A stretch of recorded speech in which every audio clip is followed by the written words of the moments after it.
Olá, olá, doutores, olá, olá, doutoras. 10h21 no meu relógio aqui. Vamos retomar nossa aula, certo? Desde já aí, ó, mais uma vez mostrando a vocês o que nós já vencemos, né? Nós já vencemos isso, isso e agora estamos entrando nisso, certo? Não vai dar para me acabar hoje, mas eu já vou começar hoje e estamos quase em dia, né? Eu acredito que a doutora Lúcia está seguindo essa lógica aqui também, a doutora Marília também, né? Só que a doutora Lúcia dá aula um dia antes de mim e a doutora Marília dá aula um dia depois de mim, mas o cronograma que nós vamos seguir, conforme nós combinamos, será esse, certo? Dito isso, vamos começar, portanto, o nosso slidezinho. Alguma dúvida sobre a primeira etapa da aula, meus amigos? Não, né? Se tiverem e quiserem tirar dúvidas também no privado, vocês têm meu contato. Quem for tímido, né, pode nos acionar lá que eu sempre respondo. Às vezes não na mesma hora, mas sempre respondo, tá certo? Beleza, beleza. Então, começando aí, acho que esse é o nosso terceiro slide de aula. Nossa disciplina, né? Os contatos aqui, eu já também faço a propaganda, aproveito para fazer minha propaganda no meu canal no YouTube, porque lá eu tenho um material didático já, sempre nesses moldes aqui dessa aula que eu tenho com vocês, em que eu dou teoria e faço exercícios. Uma playlist de noções de direito civil. Não sei se vocês já cursaram a disciplina de Direito Civil, mas é um curso que tem cerca de 30 vídeos lá, gratuitos. Noções de Direito Eleitoral. Estamos aí no ano eleitoral, vai ter um concurso unificado do TSE. Então, quem se inscrever lá e quiser assistir é gratuito, certo? Apenas eu peço que curta e comente para poder movimentar o meu canal. Também temos lá algumas aulas de Direito Constitucional, Teoria da Constituição. E também temos lá um curso de Direito Processual Civil, né? Noções de Direito Processual Civil, eu diria, de todo o procedimento comum ordinário, né? Nós não falamos nem de recursos, nem de procedimentos especiais. Mas a parte geral do processo civil também tem uma playlist lá com algumas aulas, cerca de 30, 40, 30, 35 vídeos. Então, quem quiser lá me honrar, ficarei muito feliz de ter-los lá me seguindo. E com o passar do tempo, né, e com o feedback de vocês, eu vou tentando melhorar o canal, que a nossa meta é divulgar conhecimento para que todo mundo saiba se defender nesse mundo aí de enganos, né? De enganos. E por último, meu livrozinho, que eu tenho um livro de Direito Civil, certo? Que eu já publiquei. Se alguém quiser adquirir, é um livro voltado para concurso, então não é um livro com muita profundidade intelectual, diríamos assim, certo? Mas é um livro voltado para a prova de OAB, prova de TJ, em que eu abordo a parte geral do Código Civil por meio de teoria direta e questões. Teoria direta e questões. Ficou pequenininho, 127 páginas. Não tem aquele padrão acadêmico, porque a finalidade ela é pragmática mesmo. É a finalidade daquele cabo que precisa fazer uma prova daqui a um mês de direito civil, não sabe nada, quer revisar, aí ele pega meu livro, em uma semana ele revisa tudo, faz as questões, com certeza ele vai acertar, geralmente em provas de concurso e tudo, cai 5 ou 6 questões da parte geral do direito civil. Essas 5 aí ele vai acertar se seguir essa metodologia, tá certo? Agora vamos para cima, vamos para cima. Então, meus amigos, a gente nas duas últimas aulas, né, estudou sobre as prerrogativas que a administração pública tem, que são prerrogativas que decorrem do regime jurídico administrativo, né, o qual é o fundamento dos vários princípios que regem a administração pública. Beleza, professor. E o que danados são poderes administrativos? Ora, para que a administração pública possa atuar sempre mirando concretizar esses princípios, ela precisa ter poder para isso, né? Ela precisa ter o que nós chamamos de poderes da administração, certo? E aí existem várias espécies de poderes, que é o que nós vamos começar a estudar agora, que a administração pública possui e exercita para poder justamente concretizar os seus objetivos finais de alcance do interesse público, alcance do interesse da coletividade, né? Beleza? Então, os poderes da administração, também chamados de poderes administrativos, né, são instrumentos que a lei prevê, instrumentos, prerrogativas que a lei prevê para que a administração possa ser exercida em nome do interesse público, em nome da supremacia do interesse público. Esses instrumentos, portanto, servem para perseguir o interesse público, né? Se a administração não tivesse esses poderes especiais, se ela fosse igual a mim, por exemplo, igual a você, ela não poderia impor a vontade da supremacia do interesse público, né? Ela não representa a supremacia do interesse público. Se ela não tivesse prerrogativas especiais para poder atuar, quando ela viesse, por exemplo, desapropriar a minha terra improdutiva para transformá-la em terra destinada à reforma agrária, eu ia dizer assim, a administração pública, não lhe dou, não lhe entrego, não posso. E aí, a finalidade pública de reforma agrária, que está prevista na Constituição, não seria alcançada. É por isso que um dos institutos que nós temos de poderes da administração, né, é o Instituto da Desapropriação, por exemplo, que decorre do poder da administração, poder normativo da administração pública e poder, por que não dizer hierárquico também. Hierárquico não, poder normativo. Poder normativo. Beleza? A gente vai tratar de cada uma dessas espécies de poder. Show de bola, professor. Entendi. Então, os poderes da administração pública são esses instrumentos que ele tem para perseguir o interesse público. E como é que eles são concretizados no mundo real? Através dos atos administrativos, que serão os próximos assuntos, depois dessa aula, que nós vamos estudar. Ou comigo, ou com a outra colega, Marília, ou doutora Lúcia, tá certo? Eu acho que esse assunto não ficou para mim, não. Atos administrativos. Deixa eu dar uma olhadinha aqui. Ficou para a doutora Lúcia, certo? Ela quem deverá abordar os atos administrativos com vocês. Mas os atos administrativos nada mais são do que a ferramenta, né? A materialização que concretiza os poderes administrativos, que são abstratos, certo? Então, os poderes administrativos são abstratos e os atos administrativos efetivam ele no mundo real, concretizam ele no mundo real. São as formas de concretização dele no mundo real. Poderes da administração são coisas diferentes de poderes do Estado, né? Nós aprendemos, eu acho que eu falei já até hoje mesmo, que o nosso Estado, a nossa República Federativa do Brasil, ela possui 3 poderes, independentes e harmônicos entre si. O Legislativo, o Executivo e o Judiciário. Está lá no artigo 2º da nossa Constituição. Esses são os poderes do Estado, que, na verdade, hoje em dia, se entende, né, majoritariamente, que o poder do Estado é uno, é o poder da soberania estatal. E esse poder se divide em funções, chamada função legislativa, função executiva e função judicial. Só que a Constituição usou a terminologia poderes do Estado, né? Poder legislativo, poder executivo e poder judiciário. Então, se você usar a expressão poderes, você tem que entender que ali você está falando de funções que o Estado exerce. Função legislativa, função executiva e função judiciária. Apesar de você ler no texto a expressão poderes, certo? Esses poderes do Estado são diferentes dos poderes da administração. Não são a mesma coisa. Por quê? Porque esses poderes do Estado são poderes de natureza política e estrutural do próprio Estado. Eles são poderes que constituem a própria soberania estatal. Poderes, portanto, do Estado não são a mesma coisa, não quer dizer a mesma coisa de poderes administrativos, né? Poderes administrativos são instrumentos que o Estado possui, que a administração possui, para concretizar a finalidade pública, o interesse público. Poderes do Estado são elementos da própria soberania estatal. Beleza, professor. Os poderes do Estado são estudados na matéria de direito constitucional. Ok? Poderes administrativos são estudados na matéria de direito administrativo, né?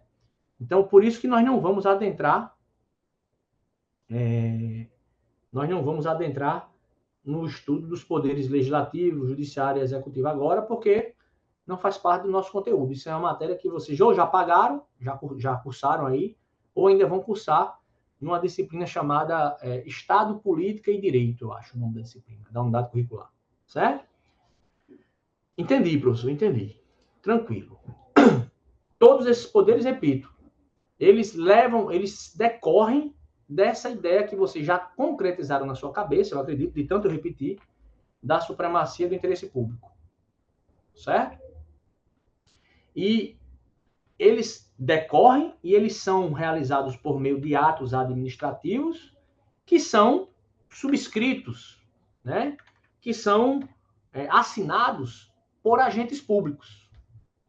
Na medida em que o Estado, a administração pública, precisa de pessoas para fazer valer a sua vontade, essas pessoas que agem em nome da administração pública são chamados, de forma genérica, de agentes públicos. E dentro dos agentes públicos, nós teremos aula sobre isso. Existem várias espécies de agentes públicos. Não é a aula de hoje ainda, estou só apresentando a ideia. Nós temos o Estado, que tem 3 poderes harmônicos independentes entre si. O poder legislativo, executivo e judiciário. Beleza. Esses 3 poderes não são poderes administrativos. O Estado, o poder executivo, ele tem a função de administrar a coisa pública, majoritariamente. Nessa atividade de administração da coisa pública, o poder executivo possui prerrogativas que são chamadas de poderes administrativos, ou poderes da administração pública. Então, já está descendo na árvore, né? E esses poderes da administração pública são exercidos na prática por agentes públicos. Então, o presidente da República, por exemplo, ele é um agente público, político. O Congresso, o Poder Legislativo, faz uma lei, publica a lei, aliás, encaminha a lei para o presidente da República. O presidente da República sanciona a lei. Isso é um ato político ainda. Ainda não é um ato de administração pública. Essa lei sancionada é publicada no Diário Oficial e, a partir da publicação, como regra, passa a vigorar. Certo? Essa é a regra geral que a gente vê com mais frequência, né? Se não disser nada, aí a regra geral está lá prevista na LINDB, que é a Lei de Introdução às Normas do Direito Brasileiro. A lei vai começar a vigorar 45 dias após oficialmente publicar. Beleza. Então, essa lei está valendo. Quando essa lei começa a valer, começa a vigorar, certo? Todos os administradores públicos terão que obedecer essa lei. Então, essa lei do presidente da República, imaginemos a Lei 8.112, que é a lei que regula os servidores públicos federais. O regime jurídico único dos servidores públicos federais.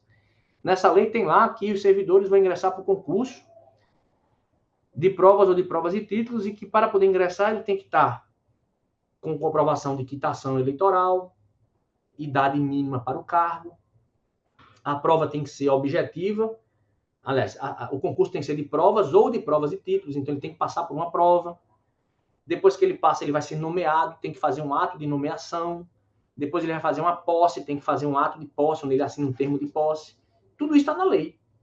Lei 8.112. Então, todos os administradores públicos têm que respeitar aquela lei quando quiser recrutar pessoal para ocupar os cargos vagos dentro do seu órgão. Né? É isso que significa, essa é a estrutura, tá certo? Da ideia de poder legislativo, lei e ato administrativo. O ato administrativo, portanto, lá embaixo vai ser, por exemplo, a nomeação do candidato. O cara foi aprovado, aí vai ter um ato dele de nomeação. Via de regra, uma portaria. Né? Aí faz um ato de nomeação. No meio, Dr. Luiz Fabiano, como policial federal. Imaginemos aí, Dr. Luiz Fabiano, não sei se ele gosta da polícia, mas policial federal. No cargo de delegado da Polícia Federal. Vai ganhar aí cerca de inicial 25 mil reais, parece, 27 mil. Dá para viver dignamente. Né? E nomeio ele e loto ele lá na fronteira com a Venezuela. Eita danada, aí o cara fica triste, né? Mas quando ingressa na carreira é assim, certo? Você vai lá para os lugares mais difíceis do Brasil, passa uma época lá, exercendo suas missões, e aí com o passar do tempo e a sua antiguidade na carreira, você vai sendo movimentado ao longo do Brasil, né? Mas começa assim. Show? Merecemos mais. É verdade, talvez. Né? Deveria talvez chegar mais perto aí do Supremo. Mas dentro da realidade brasileira, né, doutor Luiz Fabiano? não dá para dizer que é um salário ruim, né? Numa realidade em que o salário é 1.412, você ganhar 27 mil inicial, né? Dá para você viver. Eu sei que São Paulo o custo de vida é alto, né? São Paulo o custo de vida é alto. Beleza, meus amigos. Então, esse ato de nomeação, por exemplo, que eu acabei de externar como exemplo aqui para vocês, é o exercício de um poder administrativo, certo? Poder de autogestão, a administração tem. A administração pública pode se autogerir, né? E, portanto, nomear os seus próprios servidores, respeitando o que a lei disse. O doutor Luiz Fabiano, para poder ser nomeado, vai ter que comprovar perante a administração calhamaço de documento. Certidão de antecedentes criminais, certidão de quitação eleitoral, comprovação de que é bacharel em direito, juntar lá o certificado de que se formou em direito, porque para cargo de delegado é uma carreira privativa de bacharel em direito. A aprovação no concurso, a própria administração já sabe pela publicação do edital do resultado. Tudo isso são atos administrativos que decorrem dos poderes administrativos. Estou dando a ideia geral, certo? Beleza, professor, beleza. E essa sua nomeação, doutor Luiz Fabiano, no meu exemplo, não é para atender o seu interesse particular, não.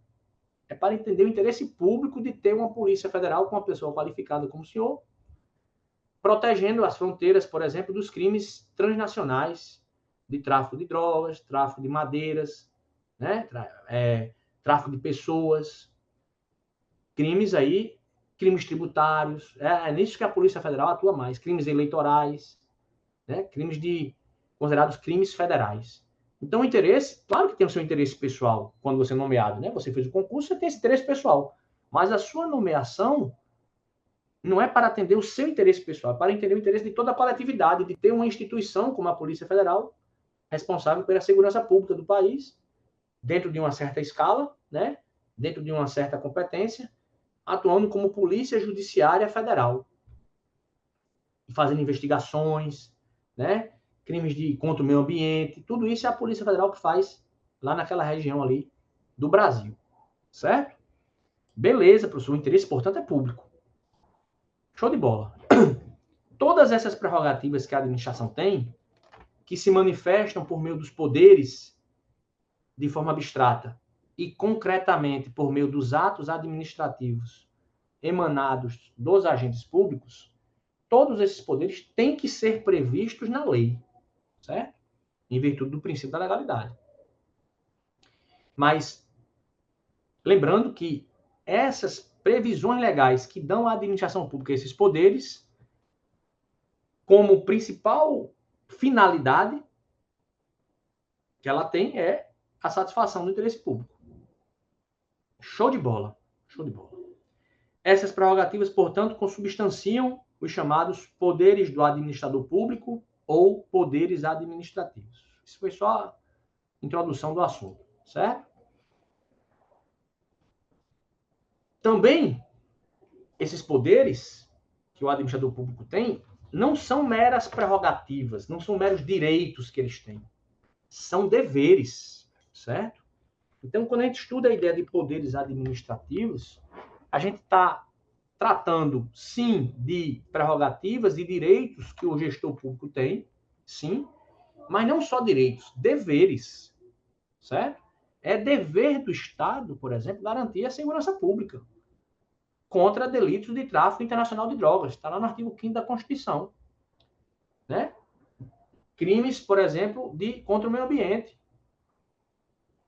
Contrabando, descaminho nas fronteiras. São crimes que a nossa ordem jurídica obrigou o administrador público a combater. Isso acaba traduzindo mais segurança para nós, cidadãos. Então, nosso Estado resolveu criar uma estrutura para isso. Então, quando se cria essa estrutura, se dá essa prerrogativa, esse direito, mas também se impõe esse dever. Então, a ideia de poderes administrativos, talvez o nome correto, diríamos assim, mais adequado, que não é o que ainda está começando a ser tratado assim, mas não é ainda o que predomina na doutrina. São ideias de poderes, deveres administrativos, porque, na verdade, é uma face, são duas faces da mesma moeda. A administração tem um poder para exercer um dever. Correto? Então, O poder é para concretizar a supremacia do interesse público. E o dever é para concretizar a indisponibilidade desse interesse. O administrador não pode dispor do interesse público de ter segurança pública, de combater o tráfico internacional de drogas. Ele não pode dispor disso. Não quero não fazer isso, não. Não quero combater o tráfico de drogas, não. Não, doutor administrador público. Você tem que combater porque a Constituição manda você combater, o Código Penal manda você combater. Então, a lei, a ordem jurídica brasileira manda você combater. Então, é um poder-dever. Tá certo? Então, os poderes administrativos, que é mais conhecido por essa expressão, na verdade são poderes-deveres. Certo? Show de bola, professor, show de bola. Então, esses poderes administrativos, que a gente pode chamar de poderes-deveres administrativos, mas que tradicionalmente, classicamente, são estudados nos capítulos dos livros de direito administrativo com a expressão poderes administrativos, nós podemos abordar classificando-os, né? Dentro dos deveres do administrador público, o poder-dever de agir. Né? O poder administrativo, por ser conferido à administração para o atingimento de um fim público, representa, na verdade, um dever. É isso que eu estou querendo deixar claro para vocês com essa exposição inicial. Então, quando o administrador público tem vaga de médico lá no posto de saúde do interior e a demanda da população está precisando de médico lá para ser atendido, as filas são quilométricas, né? O posto de saúde não tem nenhum médico contratado, o administrador tem o dever de, como é dever do Estado fornecer os serviços de saúde pública, está lá na Constituição, de organizar uma estrutura mínima de prestação desses serviços. E, portanto, tem que contratar um médico, ou por concurso público, ou uma contratação excepcional enquanto se faz o concurso público, mas o fato é que o cidadão tem direito a ter acesso à saúde e, por isso, se trata de um dever. Beleza? Então, é um poder-dever. Show de bola, professor, show de bola. Então, perceba a diferença, né, que há em relação à seara privada e à seara pública. Quando a gente está tratando de direito privado, aquelas normas jurídicas que regulam a nossa vida como indivíduos, né, o poder de agir é uma faculdade. Então, se eu sou uma empresa privada de educação, por exemplo, eu sou a universidade de vocês aí, o Grupo Ânima, né? Mas é uma universidade do Grupo Ânima, São Judas. A Universidade São Judas, do Grupo Ânima, a Ânima pode dizer assim, rapaz, eu vou fechar o curso de Direito aí, porque não está sendo rentável para mim. Pronto. Ela não é obrigada a manter o curso de Direito aberto. Ela é uma instituição privada. Certo? O Estado não pode obrigá-la a manter esse curso aberto se ele está dando prejuízo. Isso está na esfera de liberdade. Agora, ela pode abrir? Pode. Se ela quiser abrir um curso de Direito, um curso de Medicina, se atender às prescrições legais, ela pode. Agora, o Estado não pode obrigá-la a abrir um curso, sei lá, de fiscal da natureza. Não pode. Certo? Isso é um poder, faculdade que o privado tem. Quando nós estamos falando de poder administrativo, nós estamos falando, sim, de faculdades que ele tem para agir, mas de um dever que eles têm de agir. Então, essa é a diferença que há quando a gente usa essa expressão poder na seara do direito privado e na seara do direito administrativo, certo? No direito administrativo, nós temos deveres de agir, é uma imposição, certo? Portanto, os poderes administrativos não são uma faculdade do administrador fazer uso deles ou não fazer uso deles. Eles são uma imposição legal. Por isso que o administrador não pode renunciar, porque eles são previstos na lei. Então, imaginemos o seguinte, nós temos aí um ato, como aconteceu no Rio Grande do Sul, lá, aquela calamidade pública, né? Situação de tragédias horríveis, né? Gravíssimas, eu sugiro até a assistência do documentário da Brasil Paralelo sobre o tema, certo? Eles acabaram de divulgar. É uma empresa privada que divulga coisas numa perspectiva bastante interessante para a gente refletir, certo? Não precisa tomar tudo como verdade, para não se alienar, mas é bom assistir com análise crítica e verificar o que de fato está acontecendo. Isso serve para todas as informações que a gente recebe da mídia de massa e da mídia privada, certo? Tentar observar o que está por trás daquelas mensagens, mas verificar o conteúdo da mensagem, se é verdadeiro ou não. E a partir daí, ter capacidade crítica de tomar posição perante o mundo. É isso que alguém de nível superior tem que ter capacidade de fazer. Certo? Então, beleza, aconteceu aquilo ali. O administrador público, ele poderia ter deixado aquilo ali acontecer sem decretar calamidade pública? Não. Era um dever, aquilo ali caracterizava uma calamidade pública de grandes proporções. Então, não era uma faculdade do administrador fazer isso ou não, porque as situações de calamidade têm previsões normativas. Quando acontecer coisa do tipo, tem morrendo milhões, não sei quantas pessoas, inundações, sei lá, creche quebrada, pessoas morrendo, o Estado tem um dever de atuar ali. Liberar recursos, fazer uso da estrutura de defesa civil que possui para ajudar naquele momento mais agudo. São deveres da administração pública. Né? Deveres de atuar nas calamidades. Certo? E esse dever, não, eu vou renunciar, eu sou o presidente da República, eu não vou mandar nada lá para o Rio Grande do Sul, não, porque eu sou opositor político do governador, eu quero que lá ele se exploda. Crime de responsabilidade do administrador público. Se faz isso, o presidente da República, crime de responsabilidade. Porque ele tem que atuar, o Estado brasileiro tem que atuar em ajuda às unidades federadas quando acontecerem calamidades. O tesouro mais rico é o tesouro da União. Ela que fica com a maioria do dinheiro, que não é dela, é nosso, mas que ela arrecada. Então, é a que tem mais estrutura financeira. Então, é um dever. Não, eu não quero não vou fazer isso não, porque eu não gosto daquele governador. Não, lá no Rio Grande do Sul tem uns prefeitos lá, o pessoal lá não votou comigo, então eu não vou fazer não essa missão. É crime de responsabilidade. Omissão também é ilícito. Né? A omissão no atuar também é um ilícito, quando há o dever de atuar. A gente chama isso de omissão própria. Aliás, omissão imprópria. Você deveria atuar, mas não atuou. Mas a lei lhe obrigava a atuar. A gente chama isso de crime omissivo impróprio. Certo? Então, nesse caso, poderia resultar na responsabilidade do administrador, do governador, que se não tivesse atuado quando chegou lá a crise, né? A crise das chuvas, do presidente da República.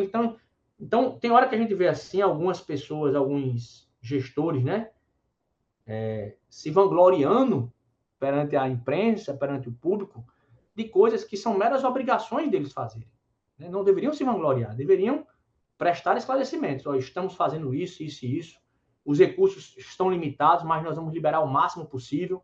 É uma situação de calamidade pública, o governo vai tentar liberar, vai fiscalizar o gasto. Se houver desvio, nós vamos usar o aparato da Polícia Federal para investigar quem desviou para ser punido. Mas é um papel de um dever, de responsabilidade administrativa. Certo? Deu para entender? Eu quero deixar a ideia para vocês que se tratam de poderes e deveres. Então, a omissão do agente, diante de situações que exigem a sua atuação, caracteriza abuso de poder ou prevaricação. Prevaricação, inclusive, é prevista no Código Penal. Certo? Professor, interessante. Interessante. Dever de agir. Se omitir, responsabilização dele. Não pode. Show de bola. Dever de eficiência, né? Nós vimos lá pelo princípio da eficiência que a atuação do administrador público deve ser a mais qualitativa possível, a mais eficiente, a que gaste de forma mais econômica, eficiente e efetiva o erário público, buscando, na maior medida possível, respostas rápidas, perfeitas, coordenadas. É claro que a perfeição, né, é um ideal a ser buscado, né? Porque perfeição não é daqui da Terra, não é isso? Mas a gente deve estar sempre atuando como administrador público, buscando a perfeição, buscando a melhor técnica, buscando prestar um melhor serviço. Ok? Beleza, professor. Então, dever de eficiência. Esse dever de eficiência a gente estudou já, hoje ainda, né? Que decorre do princípio constitucional que foi introduzido no nosso artigo 37, a partir da emenda número 19 de 98, durante a gestão do ex-presidente Fernando Henrique Cardoso. Certo?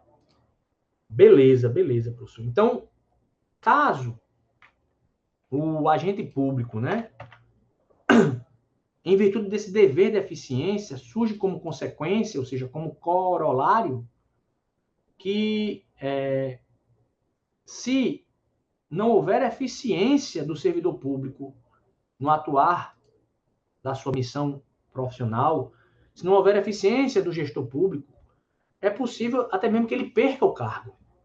Alguns, às vezes, que não são da área e nunca se dedicaram ao estudo de direito administrativo, dizem assim, não, professor, servidor público é bom demais, professor. O cara passou no concurso, não está mais preocupado, nunca mais vai poder ser demitido.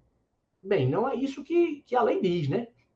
Se o servidor público concursado não alcançar índices de eficiência mínimos previstos na lei, a Constituição prevê a possibilidade dele ser demitido, de perder o cargo, certo? Há essa possibilidade na Constituição. O servidor público deve passar constantemente por avaliação de desempenho, certo? Eu já estou no último nível da minha carreira, né? Mas eu estou todo ano produzindo metas para atender demandas que o CNJ quer, mostrando para o CNJ, já que eu sou do Poder Judiciário, né? Que nós estamos cumprindo as metas dentro de prazos razoavelmente céleres, com economicidade. O nosso tribunal daqui do Rio Grande do Norte, o TRE, por exemplo, tem índices de economia muito grande em relação a papel, a gente usa muita tecnologia e cada vez menos papel. Então, isso acontece não só no meu TRE, em vários órgãos do Brasil, essa cobrança por eficiência, de modo que se o servidor não for eficiente, ele poderá sim perder o cargo, né? Dizer que a estabilidade é um escudo para a ineficiência é um equívoco, certo? A eficiência, o servidor, agora, claro, o servidor não vai ser demitido só pela vontade e pela cor dos olhos dele desagradarem o seu gestor imediato. É preciso que haja o devido processo administrativo disciplinar, em que o servidor tem ampla defesa de demonstrar, porque às vezes um prazo não é cumprido, não é por uma incompetência do servidor, mas pela alta demanda do setor dele e ele lá sozinho para atender essa alta demanda. Se ele provar isso não é que ele seja ineficiente, pelo contrário, às vezes ele está sendo até eficiente demais, mas como a demanda está muito grande, não está sendo alcançada, e portanto a ineficiência não é do servidor, é do seu gestor, que não colocou outra pessoa lá para ajudá-lo a cumprir aquela demanda maior. Então isso é analisado dentro do processo administrativo disciplinar. Mas a doutora Andréa falou, menos com juízes, cuja sanção é aposentadoria compulsória.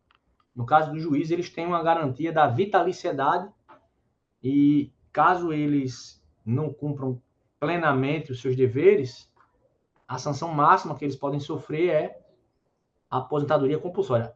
Sanção máxima na esfera administrativa, certo? Porque se eles cometerem um crime, eles podem perder o cargo, tá bom?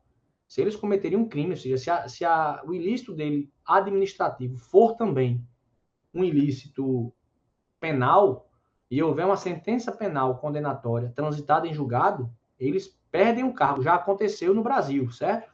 Depois façam uma busca aí sobre o caso do juiz Nicolau dos Santos Neto.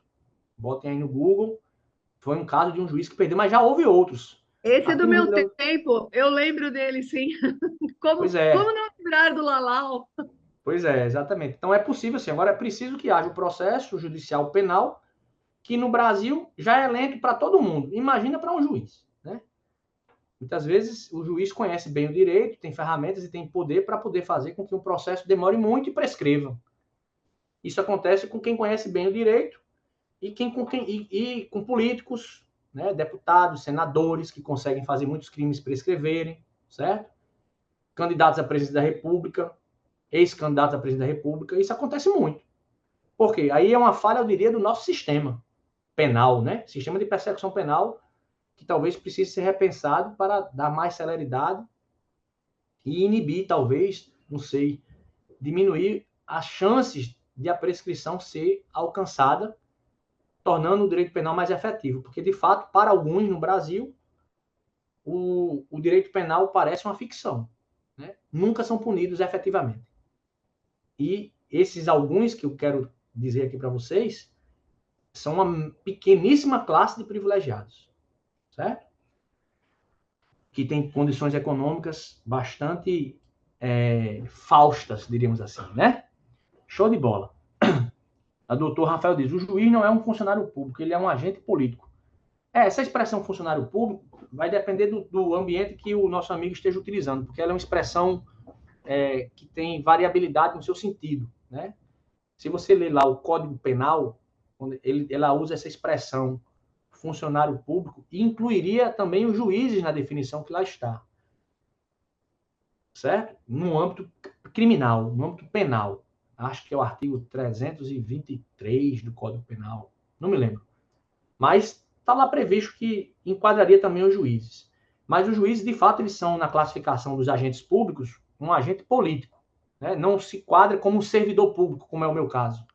E aí nós já estamos entrando num assunto de maior detalhamento em relação ao tema agentes públicos, que nós vamos ver nas próximas aulas. Tá certo, doutor Rafael? Mas a sua intervenção, ela é perfeita. Você está correto mesmo nisso mesmo. O colega aqui falou aqui. E agora no Paraná pagaremos os estudos também. Não sei do que os amigos estão... Sim, é alguma prerrogativa dada aí aos juízes do Paraná, né, para pagamento dos estudos? Isso, professor, foi, né, no início dessa semana, foi votado lá que agora eles vão ter uma bolsa auxílio agora para estudos. Existe, viu? Para ser bem honesto, viu, meu amigo Sidmar? Existem algumas vantagens previstas para servidores públicos em que o servidor público se afasta, fica recebendo o seu salário, enquanto está se qualificando para fazer esse curso, essa missão intelectual, essa pesquisa científica. Isso pode acontecer na Lei 8.112, existe essa previsão, e eu acredito que essa previsão também existe na Lei da Magistratura, no Estatuto da Magistratura. Então, são previsões que miram maior qualificação, maior incentivo à qualificação contínua, né, dos funcionários públicos, no caso dos servidores públicos, como eu, e dos juízes também devem ter. Né, os juízes também devem ter isso. A questão é que, se for uma bolsa extra, aí eu acho que está esquisito, certo?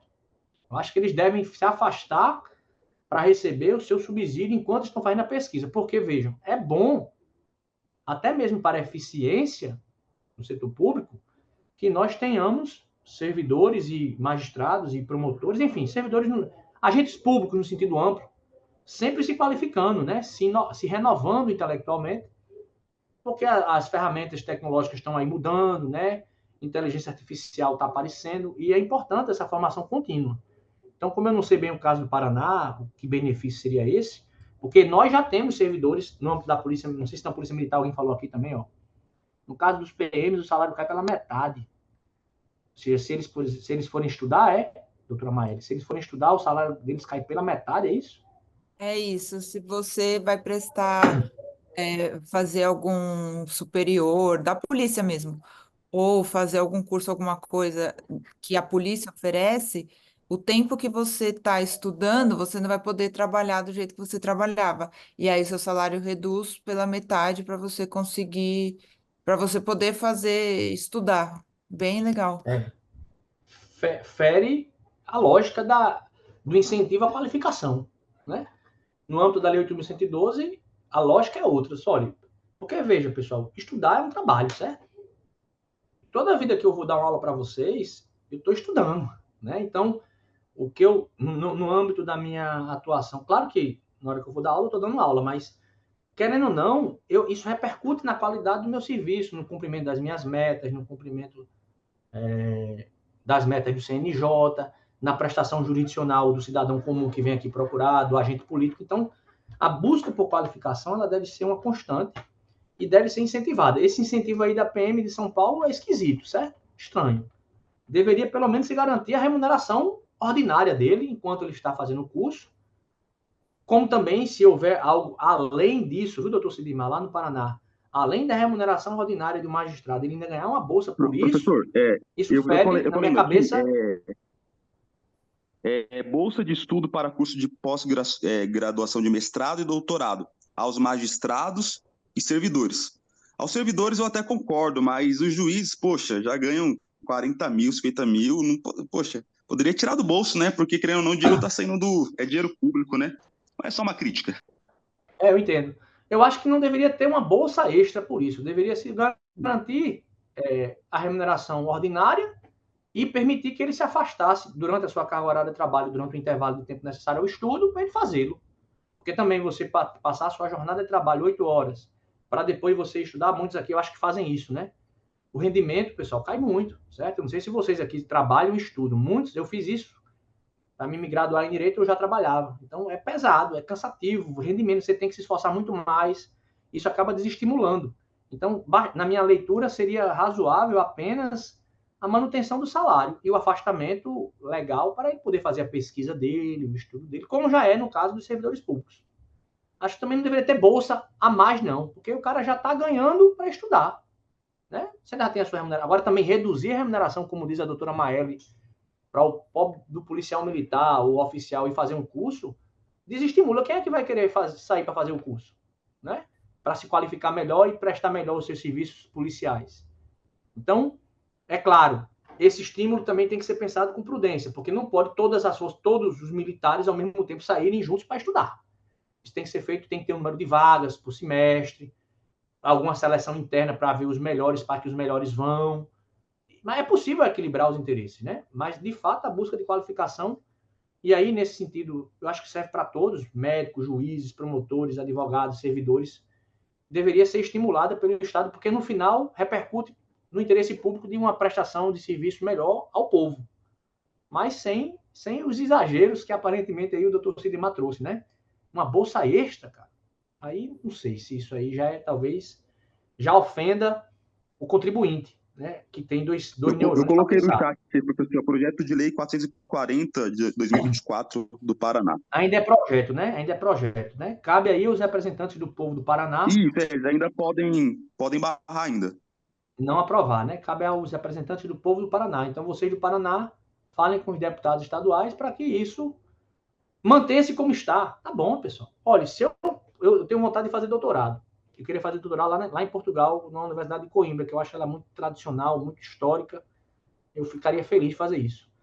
Eu não tenho direito de fazer isso, certo? Isso é um ato que eu tenho que requerer ao meu órgão superior, e o órgão superior tem que deferir no interesse da administração. Ou seja, não é um ato vinculado. Se eu quiser, eu vou. Não. Eu tenho que passar na seleção. Se eu passar na seleção do doutorado lá em Portugal, eu pediria afastamento remunerado para fazer essa pesquisa lá, né? Esse doutorado lá. Mas a minha administração é quem é verificar se atende ou não o interesse público. Então, o gestor estratégico ia fazer essa análise de discricionariedade, né? Essa análise de oportunidade e conveniência para deferir ou não. Mas veja, se for deferido e eu vou, fico sendo remunerado.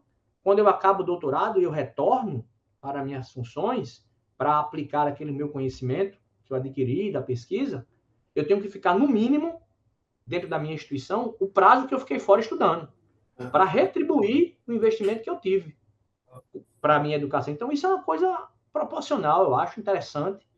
Né? Agora, vamos supor, se eu voltasse e no mês seguinte eu recebesse uma proposta de um grande escritório de advocacia para ir atuar nesse escritório que me pagasse 10 vezes o que eu ganho aqui, e eu quisesse sair, eu ia ter que ressarcir a União integralmente de todas as remunerações que eu tive enquanto eu estive fora fazendo doutorado. Isso eu sei que acontece com juízes também, certo? Então, tem essas coisas aí na administração pública, mas o incentivo à educação, eu, pelo menos, acho uma boa ideia. Né? Eu, como cidadão, não acho que é isso que vai deixar a gente mais pobre. Eu acho que tem outras coisas que deixam a gente mais... que a gente paga tributos e que refletem muito menos positivamente do que a qualificação dos servidores. Beleza? Então, meus amigos, nós, servidores públicos, passamos por essa avaliação de desempenho. Certo? Então, essa ideia de que você se estabilizou, você pode fazer o que você quiser prestando seu serviço e não vai dar nada, isso aí é mentira, tá bom? Às vezes eu vejo alguns colegas aí, é porque, na verdade, eu acho que eles nem pensam assim, mas às vezes, na hora de defender as ideias, eles fazem generalizações, né? É um pessoal que é do Partido Novo, né?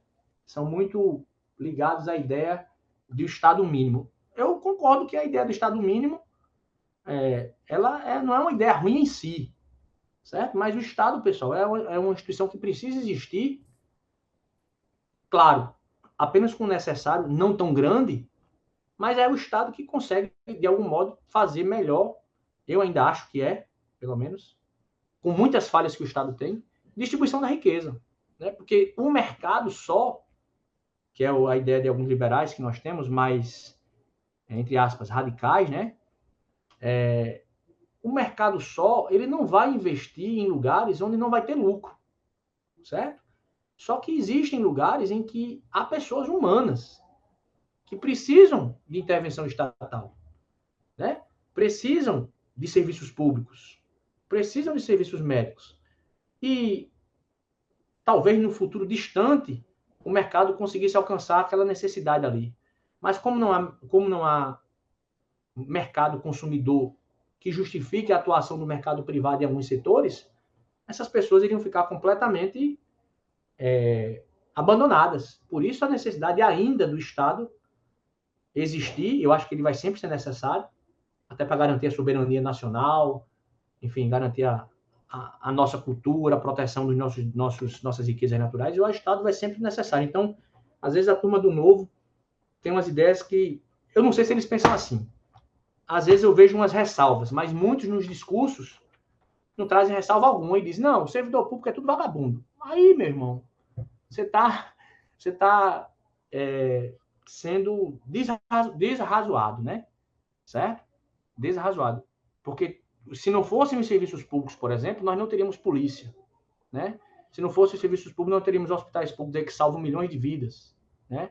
Nós não teríamos aí pessoas que ainda estão num alto grau de analfabetismo funcional, mas que se não tivesse, por exemplo, escolas públicas, com certeza nos rincões do Brasil, como ainda hoje há, não teria lá nos sertões, nos interiores, nos sítios, professor para ensinar se não fosse público, porque não é uma coisa lucrativa, entende? Então, é preciso equilibrar essas duas visões aí, a visão do Estado mínimo com a visão do Estado atuante dentro do tamanho adequado para prestar serviços públicos. Porque tanto a visão que quer que o Estado seja gigante, como a visão que não quer nada de Estado, que fez tudo no mercado privado, que o pessoal chama essa turma de anarquista, né? Se elas forem ser aplicadas, o resultado vai sair, a emenda vai sair pior que o soneto, sem nenhuma dúvida, certo? O importante é o equilíbrio, certo? Já dizia Aristóteles, né? A virtude está no equilíbrio. Show de bola. A doutora Rafaela fala, é uma fala retórica e política, exato. Equilíbrio é tudo, exatamente, doutor Sidmar. Equilíbrio, né? Equilíbrio.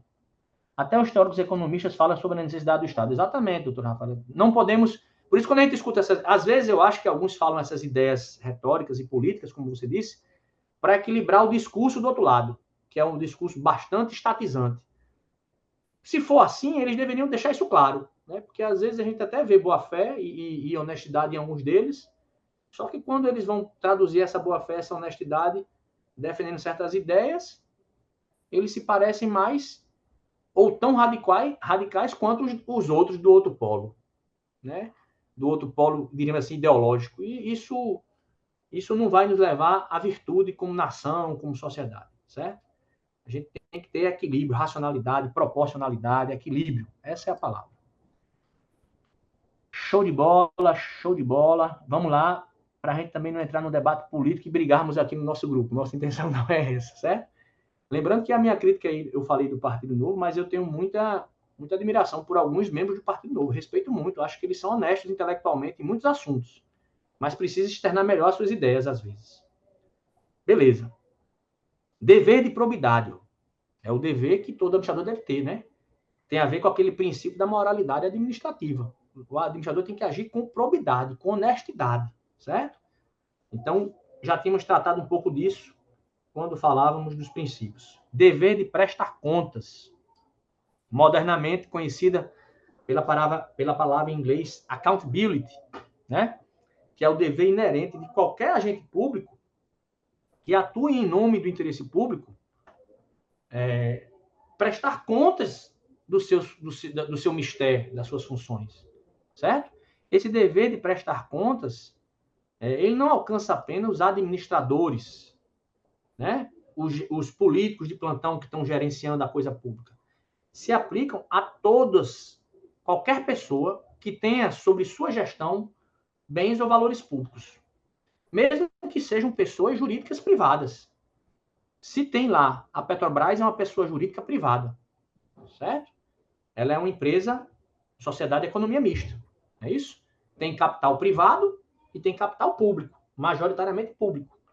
Se tem capital público, se tem bens, dinheiros públicos, ela tem que prestar contas, ou seja, prestar contas é dar satisfação da dos gastos com aquela coisa, com aqueles recursos públicos. Qualquer pessoa, pública ou privada, que administre bem os recursos públicos, tem o dever de accountability, certo?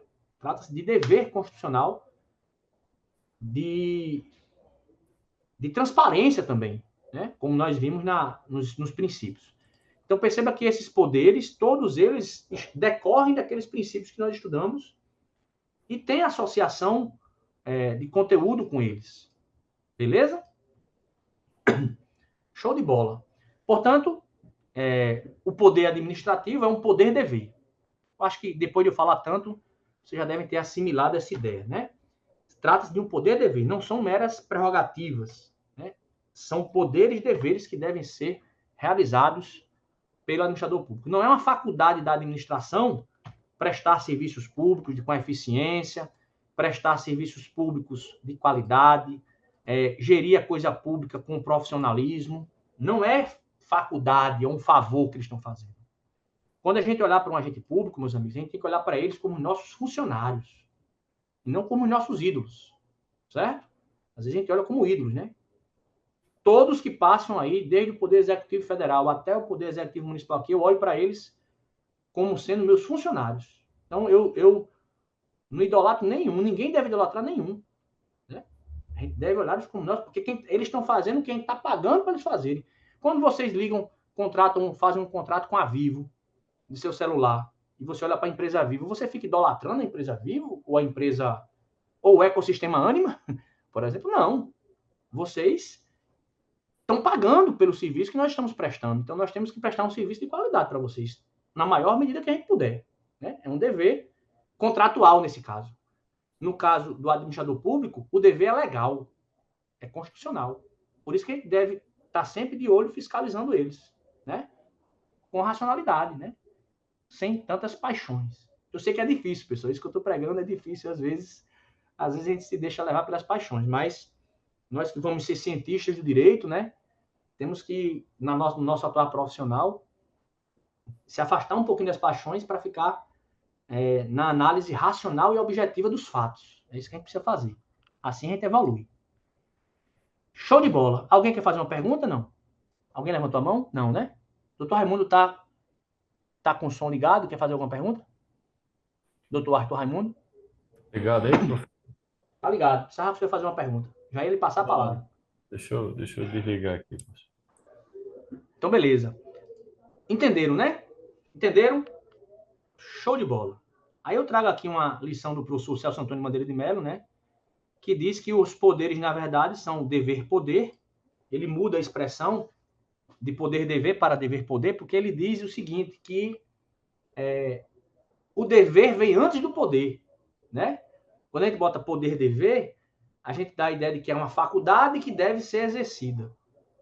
Quando a gente bota a expressão dever-poder, a gente dá a entender que se trata de um dever cujos poderes existem para concretizar. Então, às vezes, os autores administrativistas ficam inovando nas expressões. Eu tinha um professor que dizia que isso era para vender livro, né? Para criar polêmica e vender livro, certo?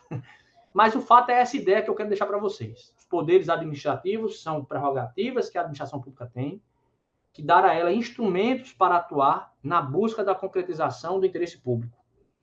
Esses poderes se manifestam por meio de atos administrativos emanados dos agentes públicos, que nós ainda vamos ver as espécies, e até alguns colegas trouxeram aqui alguns exemplos de agentes públicos políticos, que são os juízes, por exemplo. Mas nós vamos ver isso com detalhes numa próxima aula, certo? Beleza, tranquilo. Professor, quando é que a gente vai começar a falar das espécies de poderes administrativos? Eu ainda estou falando das características, né? Os poderes administrativos, quando são exercidos pelo agente público, devem se submeter à lei, conforme a gente já aprendeu, em virtude do princípio da legalidade administrativa. Show de bola. Então, não pode o administrador público exorbitar da lei, né? Nenhuma autoridade pública deve agir exorbitando da lei, certo? Seja ele ministro do Supremo, seja ele o porteiro do posto de saúde, certo? Todos têm que atuar dentro da legalidade. Quando a gente aceita que a Constituição, a legalidade seja desrespeitada de forma despudorada, a gente está dando fundamento ao arbítrio. Isso começa a repercutir em todas as áreas da vida social, né? Tem uma frase muito famosa do período da ditadura militar, em que dois agentes políticos estavam discutindo e um agente político do nível estratégico da República queria criar uma norma jurídica que ia dar bastante poder aos policiais, às autoridades militares. E aí uma rebatendo ela disse assim: fulano, eu não tenho medo de Vossa Excelência, que é o general, fazer isso não, porque eu sei que Vossa Excelência é preparado. Eu tenho medo do guardinha da esquina, ou seja, do policial lá da esquina. Se a ideia do arbítrio começa a permear a sociedade vindo de cima, o arbítrio vai chegar na base, vai chegar lá no, sem nenhum desrespeito aos guardas, mas ao policial militar lá da esquina. Ele vai tender a agir de forma arbitrária. E ele é o primeiro poder se manifesta do Estado por meio da polícia lá na ponta. Então, o freio ao arbítrio tem que ser tomado desde cima, descendo para baixo, não é o contrário, certo?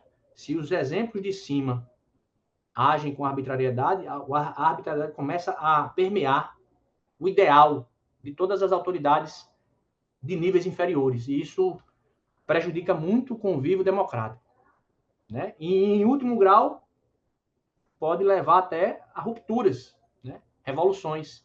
No Brasil, nós só tivemos 7 até agora, né? Desde 1500, desde que ficamos independentes, desde 1824. 1822 ficamos independentes, primeira Constituição 1824. Então, de lá para cá, de 1824, estamos aí com 200 anos em tese, Estado independente, aproximadamente. Só tivemos 7 revoluções, entre aspas. 7, porque toda vida que uma Constituição muda, doutores, isso é uma revolução da ordem jurídica, né? É a criação de ordem. Nós já tivemos 7 constituições, certo? Então, a gente tem que pensar nisso. Não pode, temos que frear. Mesmo que a gente esteja, naquele momento, concordando com algumas ideias, acreditando que os fins justificam os meios, porque essa ideia vigora na cabeça de muitos, a gente tem que pensar que isso já aconteceu na história, e se os fins justificam os meios, o outro lado vai reagir do mesmo jeito. E vai perder os princípios. Vai perder o que deve nortear a nossa vida, que são os princípios. Aí, quando os princípios começam a ser relativizados, começam a ser colocados de lado, a consequência histórica que nós conhecemos é a barbárie. Certo? Beleza, professor, beleza. O agente público, né? Os poderes públicos, quando são exercidos com abuso, levam a responsabilidade do agente público que agiu com abuso, certo? Porque ele precisa agir dentro da lei, certo? Aquele administrador que faz o que não deveria fazer deve ser responsabilizado. Show de bola. Quando ele age fora da lei, como qualquer um de nós, precisa sofrer responsabilização. Show de bola. Professor, só uma pergunta, me lembrem aí.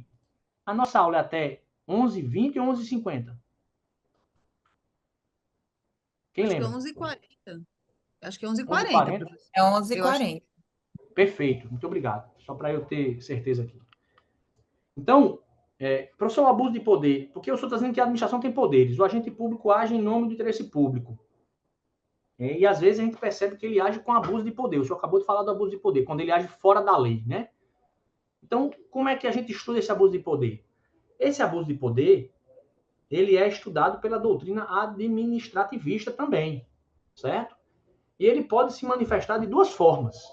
Ele pode se manifestar pelo excesso de poder, ou seja, o administrador público, ele está agindo além do que a lei lhe deu de poder, ou seja, ele está além do que a lei diz. A lei dizia o seguinte: olha, você pode, administrador público, nomear alguém aprovado em concurso público para um cargo efetivo. Pronto, a lei diz isso, a lei 8.102 diz isso, a Constituição diz isso. Aí o administrador público vai lá e nomeia alguém para um cargo efetivo que não foi aprovado no concurso público. Nomeia porque é amigo dele, de tomar cana com ele, bater pelada com ele. Veja, o administrador público fez um ato de nomeação. Isso é permitido? É. Só que ele fez o ato de nomear uma pessoa que não foi aprovada no concurso público. Então ele agiu com excesso de poder. A lei não deu a ele o poder de nomear alguém que não passou para um cargo efetivo, que não passou no concurso público. Então ele agiu com excesso de poder. Isso é um vício do ato administrativo, e isso é uma manifestação do abuso de poder. Isso é uma forma. E existe outra forma de o poder ser abusado pelo administrador público? É quando ele se desvia da sua finalidade, né? A gente chama de abuso de poder decorrente do desvio de finalidade. É outra forma de o administrador cometer abuso, certo? Ah, professor, é mesmo? É. Dê um exemplo aí. Dê um exemplo aí, desvio de finalidade.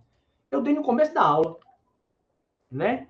Eu dei no começo da aula comigo mesmo, imaginando aqui, eu disse a vocês, olha, imagina que eu tenho um colega aqui que torce por um time diferente do meu e eu quero removê-lo de um local para outro. Só que nesse outro local não tem alta demanda de serviço, tá tudo funcionando bem lá, não precisa de mais um. Só que eu vou lá, como eu quero puni-lo, eu vou removê-lo de um local para outro. Removo-o. A lei me dá a prerrogativa de remover meus servidores públicos, que estão subornados a mim, em tese. Então, eu posso fazer isso pela lei? Posso. Só que eu só posso fazer isso para alcançar uma finalidade pública, qual seja, melhorar lá a prestação do serviço naquele local, em virtude, por exemplo, da alta demanda, que o setor, com o número de pessoas que tem, não está conseguindo atender. Se eu fiz isso para punir o servidor, pelo fato de eu discordar do time que ele torce, eu desviei a finalidade do ato. Eu agi com um ato administrativo permitido pela lei, formalmente, só que substancialmente, ou seja, no seu conteúdo, na sua finalidade, eu enganei, né? Eu dissimulei. O motivo que justificou aquela remoção de um servidor não foi o atendimento do interesse público, conforme eu disse no ato, quando eu fiz a remoção. Foi atender um interesse mesquinho meu, uma finalidade que não é o interesse público. Isso também chama-se abuso de poder. Certo? Então, o abuso de poder se manifesta dessas duas formas. Os poderes que a administração pública tem devem ser utilizados dentro da legalidade justamente para evitar o abuso de poder, porque o abuso de poder é vício. E, estando provado, gera a anulação do ato administrativo e pode gerar ainda a responsabilização daquele agente público que abusou do poder. Beleza, pessoal? Até agora alguma dúvida? Eu estou falando muito? Vocês estão calados? Alguma dúvida aí no chat? Deixa eu ver aqui no chat. Não, tá bom, professor. Pode tocar. Beleza, tá professor, sim. eu preciso sair um pouco mais. Beleza, Felipe, tranquilo. Fica à vontade, meu jovem. Seguindo aqui na nossa exposição, né? O abuso de poder ele é definido pelo Papa do Direito Administrativo, que é o professor Eli Lopes Meireles, né? Foi um dos maiores administrativistas que nós tivemos no Brasil. Ainda hoje ele tem a obra dele, que agora é atualizada pelos seus discípulos, né? O professor Eli Lopes Meireles diz que o abuso de poder ocorre quando a autoridade, embora competente para praticar o ato, é o meu exemplo, né? Ultrapassa o limite das suas atribuições. Ou seja, você tinha o poder, tinha competência para nomear um servidor. Tinha competência para nomear um servidor efetivo. Só que esse servidor efetivo tinha que ter passado em concurso público. E você vai e nomeia um servidor efetivo para um cargo efetivo que não tinha sido aprovado em concurso público. Então, o abuso de poder ocorre quando a autoridade, embora competente para praticar o ato, ultrapassa os limites de suas atribuições. Aí você ultrapassou dos limites. Esse aqui é o chamado excesso de poder. Certo? Ou se desvia das finalidades administrativas do ato que ele assinou, né? Do ato que ele proferiu. Aí aqui nós chamamos o abuso de poder na segunda espécie, chamada pelo desvio de finalidade. Certo?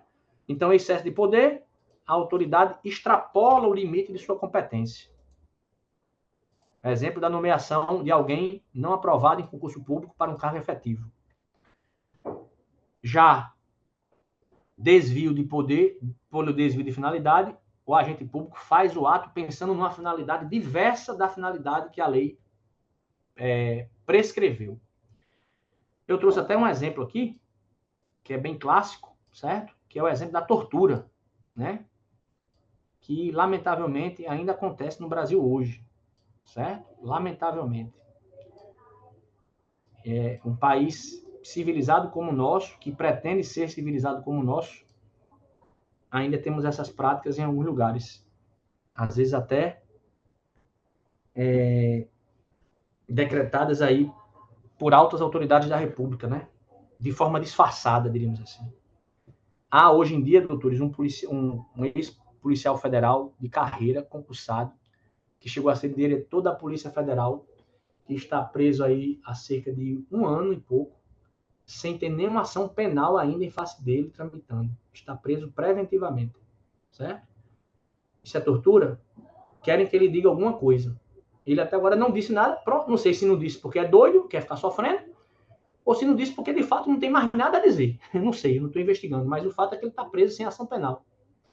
E ele foi diretor-geral da Polícia Rodoviária Federal, de carreira, concursado.